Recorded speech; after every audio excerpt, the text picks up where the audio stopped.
So this morning we talked about the new MURAL app in Zoom and how does it work and what are some of the pros and cons, because I'm sure you have lots of questions. So thank you for joining Coffee Chats this morning.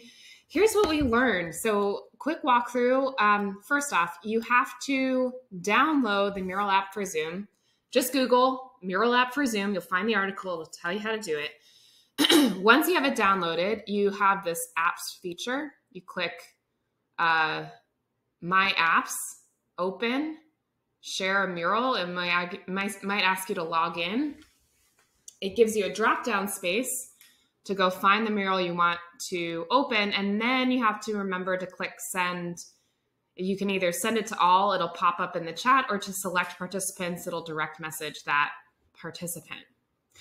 So some of the cons, we'll do cons first. The chat goes away. You have to have that chat in a popped open window because it's like we couldn't figure out how to have the chat open and mural in the same window. You have to remind participants, don't click the back button. It also takes a little while for mural to load on Zoom. I could find all of the features, but they were slightly different. I couldn't summon people. I had to hover over the top to get the other features that normally appear at the top of Mural. You can't click to external links on it, which is kind of interesting.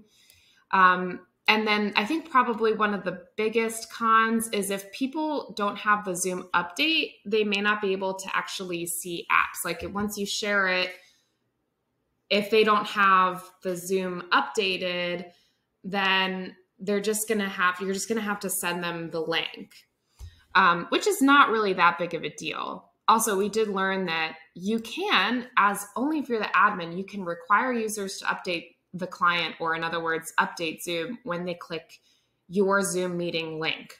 So this is in your account. You go to admin, account management, account settings, meeting tab, and find require users to update the client.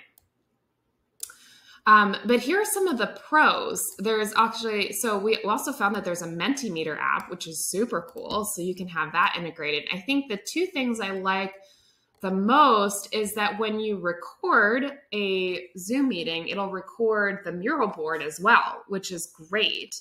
Also, you don't have to remind people to split the screen so that they can see cameras and work at the same time.